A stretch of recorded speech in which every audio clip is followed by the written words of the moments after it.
card approvals. Look, if you want more business credit cards, then you should really understand what lenders, I should say credit issuers, are really looking for. Just by understanding the basics here, you're going to be able to turn a lot of what would be denials into approvals. So if you've been denied for business credit cards before, here's why. I'm going to decode it right now and tell you exactly why you're getting denied for these business credit cards.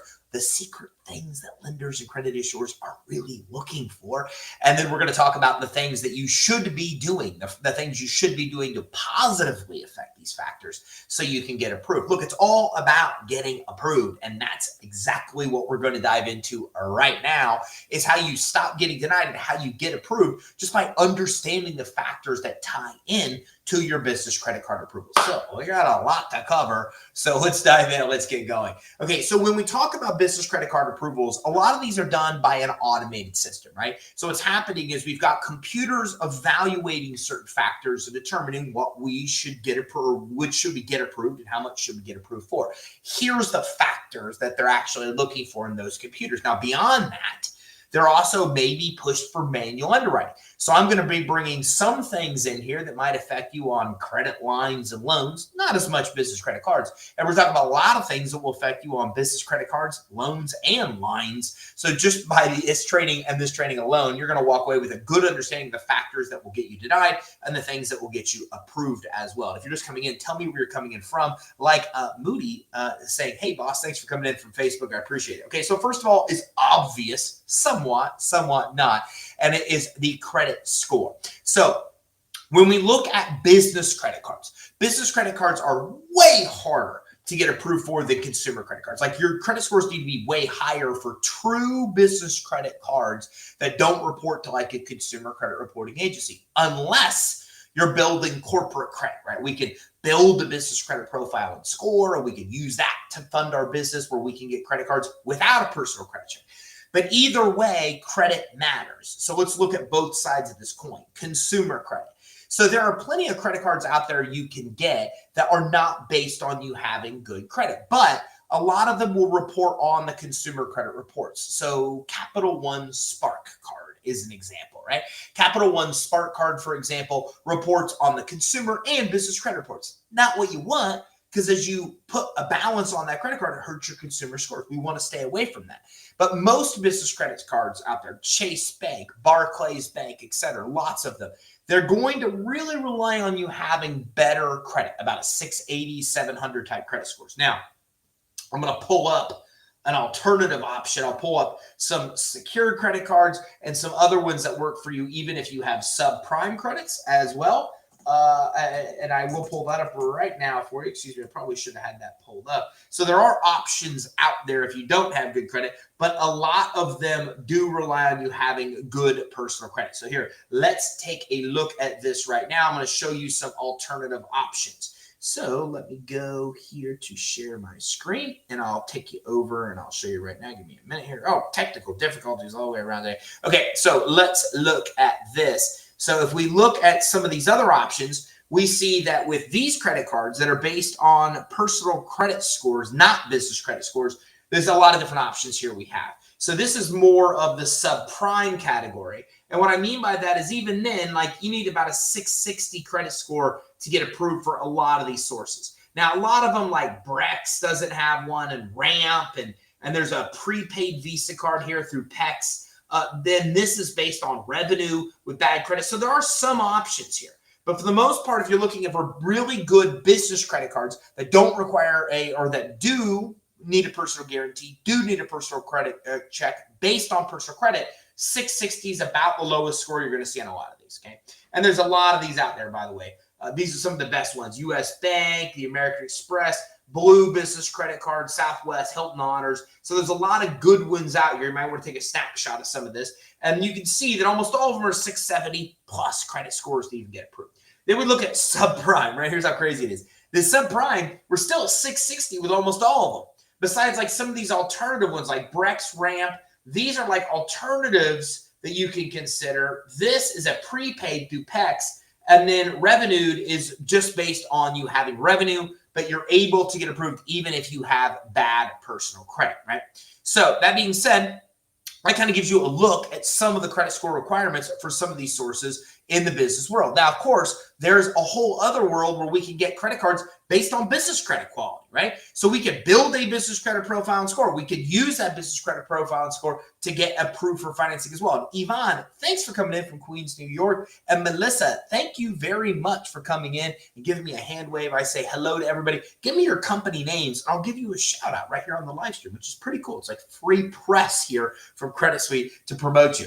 So first of all is credit score, right? We're going to look at credit profiles. We're going to look at credit scores when it comes to credit cards. The question becomes, what type of credit card are you applying for? If you're applying for one that's going to look at your personal credit, then we know 660 plus credit scores for most of those business cards. And we've also looked at some alternatives and a prepaid card that could work for you as well. Now, the other side of the coin is building business credit and using your business credit quality to be able to get credit cards as well. And this is where we start building business credit with Uline, Granger, those kind of vendors. And then that reports to the business credit reporting agencies. Then we start to get retail credit like Staples and Best Buy and Apple and that kind of stuff. Then we get fuel cards. Then we get Visa cards and MasterCards. This credit, we don't need a personal guarantee. We don't need a personal credit check, but they're going to look at personal credit quality, right? So what we need to be working on as business owners is improving both our personal and our business credit quality. Now, luckily, or not, maybe not luckily, but the nice thing is that business credit's a little easier to be able to fix and get good than personal credit. So if you've got personal credit, you should be working on fixing it. Like work with a reputable credit repair firm that can help you there, but still be building business credit because that can compensate for the damaged personal credit. Meaning that you got two ways to get credit cards here. You could do it based on personal credit, or you could do it based on business credit, or you could really do it based on both. My daughter would choose that option. She's always the give me both option. So there's really three ways. So you need to be working on improving consumer credit and building business credit because that opens up max funding for you. They're going to look at your credit profiles. They're going to look at your credit scores, and the quality of your credit profile and score will ultimately determine if you get approved or denied. Now, I like to personally ask a source, where do you report to and which credit do you pull for the approval? I don't know. I do it before I apply for anything. So a month or two ago, I applied for a PNC bank card. I called them up. I said, where do you report the credit? They said, like, to this consumer credit reporting agency and this business credit reporting agency. So I knew right away I wasn't interested because I didn't want a credit card that reports on my consumer credit. But then they, interestingly enough, said, hey, and by the way, we pull Experian personal credit to make the approval decision. Now, in this case, it was a credit card that required a personal guarantee. But whenever I get applications, I like to ask them. I call them and say, hey, where do you report to? Who do you pull to make your decisions? So it's good practice for you to do so. And remember, on working on building the business credit, improving personal credit, that opens up multiple different ways to be able to fund your business. And Loretta's coming in from Georgia. Thank you very much for coming in. Shandi with Dream 12 Properties. I absolutely love that. And Yvonne says business name is African Holistic Health, chapter of New York. I love that. And Loretta says from Dinero Investment Partners. So I love that as well. And Yvonne says my Sam's Club went into collections, but I'm paying it off. Please forgive me. Credit Suite helped me get my business credit cards, but I went over order board. I'm rebuilding my business credit. That's good. Yvonne, look, that's a great point. And I love Yvonne just being transparent and open. It helps our community be able to get better results. It's okay if you have damaged business credit. Let me tell you the best way to fix it. Build more positive credit. It's that simple. So what you really want to always do is you always want to never stop building business credit, because as you get more positive accounts, your negative account has less of an impact, right? So if we look at the Paydex score, for example, the business credit score, the main one in the business world, it's based on an average of how you pay your bills. So if we have 10 accounts and 9 are paid perfectly and 1's bad, we still have a good score because our good outweighs our bad. So I always tell people, get as many business credit accounts as you can responsibly manage and use, right? Because the positive offsets that negative. When you do have something, inevitably it happens, things always happen, then the positives can outweigh the negative. And by the way, Yvonne, you should be disputing that negative item wherever it reports, DMV, Equifax, and or Experience. Hopefully that helps you there. So the next thing is business revenue and financial health. This is an interesting one, right? So what lenders or what credit issuers are looking for, first of all, is your revenue. But with credit cards, it's no doc. They're not verifying anything. They're asking what your revenue is, and sometimes they ask like what your projected revenue is. Now, I'm not telling you to go commit fraud, because they don't verify it. Be honest and truthful, because that could come back. We've seen recent court cases where people get in trouble for embellishing the value or allegedly embellishing values of certain things, right? So you got to be really careful. You don't want to inflate the value of what you actually are making, but they're not going to make you prove it. It's no doc. So with credit cards, they're going to want you to say, hey, they're going to say, how much is your revenue? How much is your projected revenue? But with credit lines and loans, they're going to make you verify. So know that difference. But they're going to want to know what's your revenue. The next thing is, what is your financial health? Now, this is an interesting one, because in the business world, they'll pull other credit scores other than like your main Paydex score with Dun & Bradstreet. And almost all of the other credit scores they look at, the Dun & Bradstreet rating, for example, the payment, the actual pay fail score, right? So we've got a lot of scores that are just based on your business actually failing itself, right? We call them failure scores. These scores take into account the financial health of your company. And here's where it's interesting. You can submit your tax returns to the business credit reporting agencies. And if they're good and they have them, they'll give you a higher score in these areas. Now, if your financials are bad and you're losing a bunch of money, don't send them in there. That's not going to help you. But here's what else is interesting, is that if they don't have those financials, they'll look at the number of your employees to determine your financial health. Meaning the more employees you have, the bigger your organization is, the more financially stable they predict that you are. The smaller your business is, the less financially stable you are. So that means that if you file annual reports and you say you have 2 employees and you don't submit tax returns to Dun & Bradstreet, these other scores could be lower because you don't have a lot of employees and they don't have your financials. Now, the way around that is, as you get bigger and have more employees, that'll help fix that. And if they have your financials that are good, that'll fix that. But in the interim, just keep in mind that can happen. Now, how do you compensate for that? Get a lot of accounts on the business credit reports and pay them as agreed. That will help increase that aspect of the score that'll offset the part that your financial health might not be good. But keep in mind, they're going to look at your personal credit reports or business credit reports, or sometimes both. And then they're also going to want to know what your revenue is on credit cards and not prove it. Credit lines and loans, they will make you prove it. And the other thing to keep in mind is that they're going to look at the financial health of your business. And now you know it's based on tax returns or financial data they have. And the second thing is the number of employees you have. So some interesting things there as well. Chucky21, what would be a good first business credit card to obtain? Ty, greetings, brother, from California. Thanks for coming in. Well, there's a lot of variables there. So to answer your question, Chucky, it really depends on what you're looking for. Do you want a credit card that reports only on the business credit reports? Or do you want one that only reports on the consumer credit reports? And the next question is do you want to provide a personal guarantee or not provide a personal guarantee? And the other thing is, what's your personal credit quality? So there's a lot of variables in there to determine what you would start with in the business world. I'm really big on Amex. I think Amex has some of the best business credit cards out there to start. But again, you need to have good credit in order to get that. If you don't have good credit, then you want to start building business credit and start using business credit to get credit cards there. So hopefully, Chucky, that provides some good feedback for you. Bertha, hey, thanks for coming in. And GDTV, thanks for coming in. I appreciate you saying hello. Okay, so personal credit's a factor they look at. Business credit's a factor they look at. Sometimes they look at both. Sometimes they look at one or the other. It all depends on which credit card you're applying for. Good to ask, right? Then we talk about business revenue. They're not going to prove it. They're going to ask it, so you should know that. The second thing is financial health. We talked about number of employees and financials they have that they use to determine that. The next is industry risk.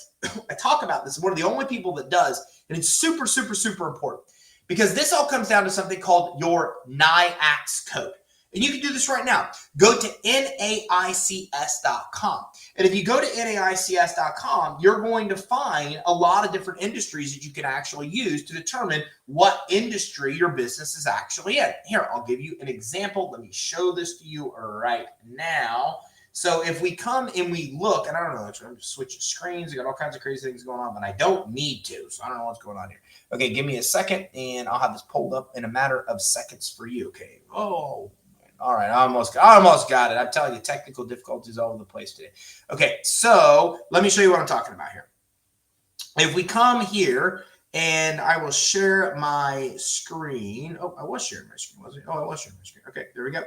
Okay, then we're going to go here. All right, so if we look at this, we're going to go to NAICS.com, and we're going to find out what our industry code is. And I'm going to show you also why this is important. NAICS.com is 100% free search. And it allows us to get an idea of whatever it is that we do. And then we're able to really start narrowing down what our NAICS code may be. So when you apply for any kind of credit financing, open a bank account, you should always be putting this exact language is what your industry is. And then you should also be putting this code. So when you apply, for example, let's just say you're a software company. Let's go to software. Okay, so let's say you're a software company.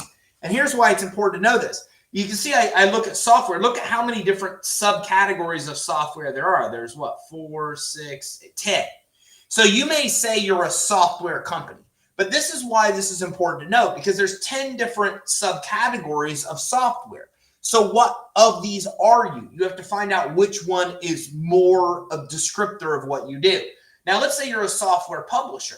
So whenever I apply for credit or financing or open a bank account, and they say, what industry are you in?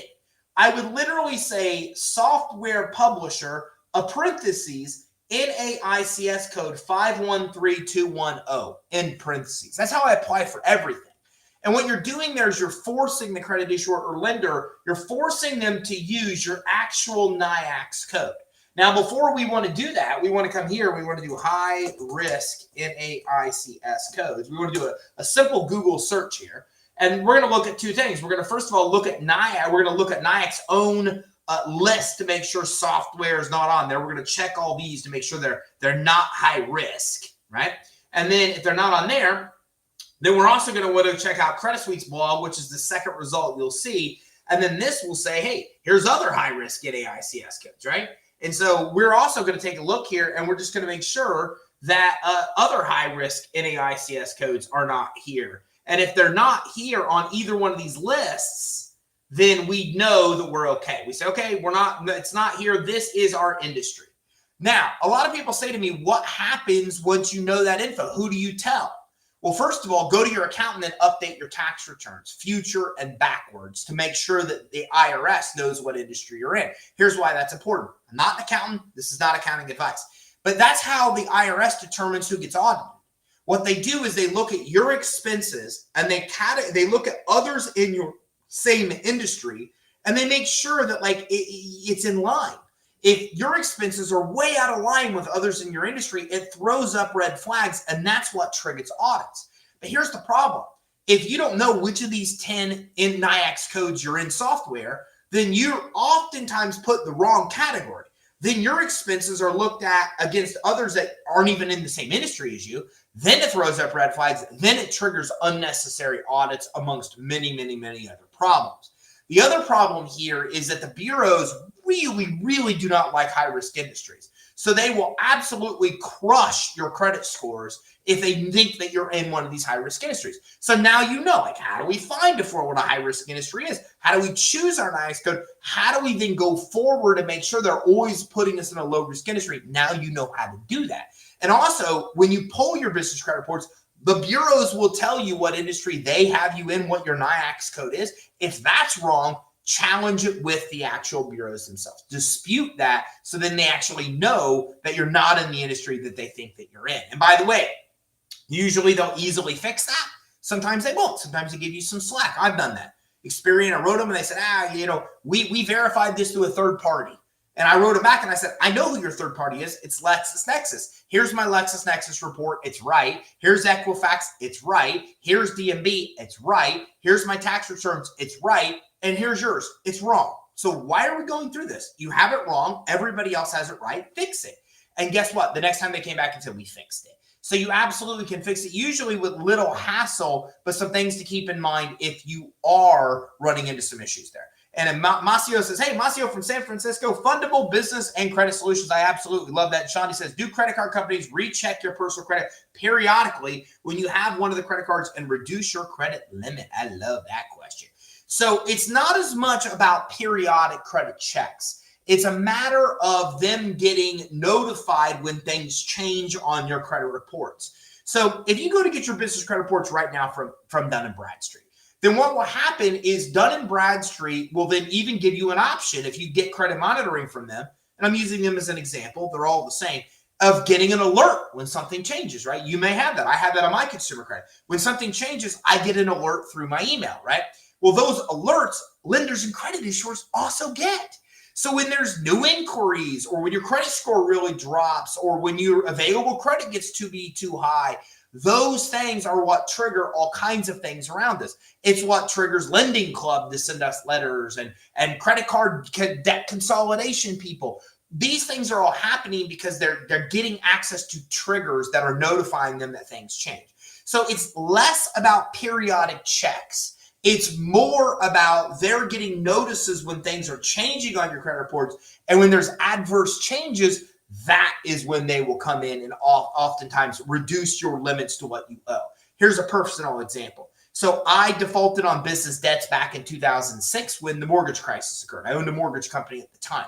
Those reported as collections on my personal credit report. The minute that happened and my credit scores lowered to a threshold that notified my credit issuers, all of my credit issuers lowered my limits to what I owed. So how did that happen? They weren't doing a periodic check. What they were doing was they were getting notices that my score had below a threshold that was acceptable to them. And then sometimes it's a utilization ratio that's below. So those are the kind of things that will trigger that. Fantastic question, Shandi. And that is exactly how that system actually works. And Loretta says, hey, if you have a high-risk business, what will be the best credit card to get if you don't want to use your personal credit? Well, any of them will work. What I like about business credit cards without a personal guarantee and credit check is they're super forgiving of industry, super forgiving. Now, when they look at your personal credit and they do have a guarantee and credit check, not as forgiving, but somewhat forgiving. I'll tell you who's not forgiving are loans and credit line lenders. So if you're trying to get a loan or a credit line, your industry is a really big problem if it's high risk. If you're trying to get a business credit card that requires a personal credit check, it's okay. It's something they care about, but not really care about as much as lenders issuing loans or credit lines. And then the last category there is you're building business credit without a personal guarantee and credit check, real corporate credit, and that industry rarely matters. So hopefully that answers your question there, Loretta. Okay, so industry risk is another one of those factors that they look at. Now, outstanding debt and liabilities is another one. Basically, whether they're looking at your personal or your business credit, do you have a lot of outstanding debt? How are you paying that? Are you paying it on time or early? In the business world, we call it DBT, days beyond terms. If you're 1 day past the due date, you're 1 day DBT. So they're going to look, and this is why if you look at your credit reports, there's a lot of these sections that say, hey, what's your quarterly DBT? What's your annual DBT? What happened to your DBT last month? Days beyond terms is really big, important factor. So we're looking at how much outstanding bills do you have and how are you actually paying those as well? Are you paying them on time? Are you late? How late are you on average? These are factors that their computers are immediately taking into account. They're also looking at your utilization ratio. Now, in the business world, business credit reports, they don't really care about ratio. Experian does, Equifax and DB, really minute factor. Their main scores don't even look at utilization, D&B and Equifax. Experian, it does. And it's like 10% of your total score has to do with utilization with Experian. So for the most part, the business world, not as big as a deal as the consumer world. You want to keep your balances low compared to your limits. It's okay to put them on a lot of money on the credit cards. They want to see that, but they want to see you're paying them off, paying them down, and getting your limits close to as little to zero as you possibly can get and maintaining low limits. Now, the next thing is the purpose of the money you're looking for. Again, not a big factor with credit cards. With loans and credit lines, they oftentimes want to know what you're using the money for. Okay, and you got to be careful there. If you're getting a personal loan through Lending Club, but you're using it to launch a new business, you might want to use the money for some other stuff too, and then say, I'm using the money on like pay off other credit cards, right? If that's what you're going to do. I'm not saying to lie. I'm saying if I got $50,000 as a startup loan from Lending Club, and I'm using 40 of it to launch a new business and 10 of it to pay off credit cards, and they say, what are you trying to do here? I'll say, I'm going to pay off credit cards because that's what I'm going to do. I'm going to take part of the money and pay it off. So just keep that in mind that some things they might not be welcome to. Using a personal loan to fund a business, not something that a lot of lenders are going to want to see, right? Using personal credit cards business credit cards, business loans, or business credit lines to fund a personal car purchase, not something they're going to want to see, right? So you just keep it in the categories. Like if you're getting a personal loan, personal credit cards, you probably don't want to tell them you're using that to fund a business because that's a separate category. If I'm using a business loan or a business credit card, I probably don't want to tell them I'm using those money for something on the personal side, different category. We want to separate this and tell them that we're using the credit cards or credit personal financing for personal purposes, and business credit cards are business financing for business purposes. Just some things to keep in mind as we're doing that. Now, again, lenders and credit issuers, we don't care as much about the purpose of the funds for a credit card, but it does become a factor when you're talking about loans or credit lines. It's something to keep in mind. Collateral. Good thing about business credit cards, they're unsecured. And what unsecured means, it means we're not providing any collateral to offset the lender's risk. But if we are getting a loan or a credit line, sometimes they will want to leverage some kind of collateral. So it's good for us to know coming in, do they require, is this unsecured or secured? It's a simple question to ask. For a loan and credit line, is it secured or unsecured? If it's unsecured, you're good. That means no collateral is needed to get approved. If it's secured, well, then usually something is being used to secure that. A secure credit card, usually you're fronting money, right? They're going to give you a credit limit equal to the amount that you prepay on that credit card. But loans, credit lines, sometimes they may take your account receivables or real estate or your house. I mean, any of those things into collateral. So is it secure or unsecure? If it's unsecure, you're good. You don't need collateral. If it is secure, they want collateral, then it's a good thing to say, what are you looking for collateral? SBA, for example, they want collateral equal to what you're borrowing. So if I'm borrowing $100,000 from SBA, they want me to have $100,000 worth of collateral to get that $100,000 loan. So it's a good question to ask. Is it secured or unsecured? Oh, it's secured. What kind of collateral are you looking for? Those are good questions to ask. And then, of course, the last thing is they really care about your payment history. And it really is the most important thing they care about. So important that Dun & Bradstreet's maiden score and Equifax's maiden score is 100% based on how you pay your bills. Experian's main business credit score is 85% based on how you pay your bills. So paying your bills on time is the most important thing in the business world to maintain good business credit reports.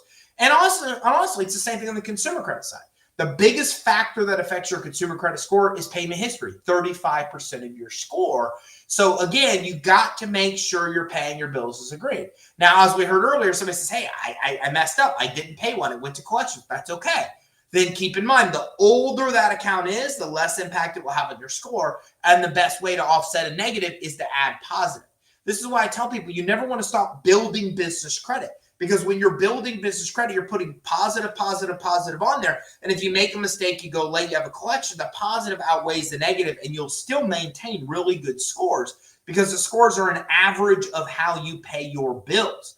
So the key here is to get as many accounts as we can to report to the business credit reporting agencies, then pay those accounts on time or early, and that will give us good scores. So to recap, understanding the factors that affect your business credit card approvals, credit score, consumer and or commercial credit, right? There's credit cards that will look at just consumer credit, ones that will look at just the business, and one that will look at both. So we need to make sure that we're building business credit and fixing any damage on either our business or consumer credit reports. Business revenue. Remember, business credit cards are no doc. They're going to ask you for your revenue, but not verify it. Loans and credit lines, they will verify that revenue. Also keep in mind, they're going to look at your financial health, and your financial health has to do with whether they have your financials, the business credit reporting agencies, or they don't. And if they don't, they'll look at the number of employees you have to determine your financial health. The fewer number, the riskier you are from their perspective.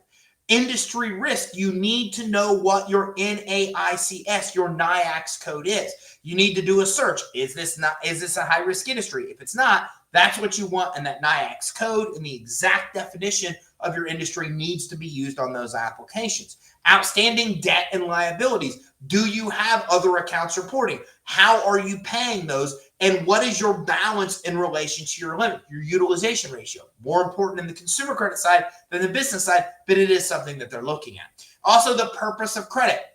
We don't care for credit cards, but for loans and credit lines, they will care. They're going to ask what you're using the money for and stay in the right category. If you're getting a personal credit card or business personal loan, don't say you're using it for business purposes. If you're getting a business loan, don't say you're using it for personal purposes. Keep it in its own category if you're ever asked for what that money is being used for. Not applicable with credit cards, applicable for loans or credit lines. And the other thing is how you pay your bills, right? We got to make sure we're paying our bills on time and get as many accounts reporting as we possibly can. And remember, collateral is not needed for credit cards. They're unsecured debts. but loans and credit lines, oftentimes they are. So it's good to ask if it's secured or unsecured so you know.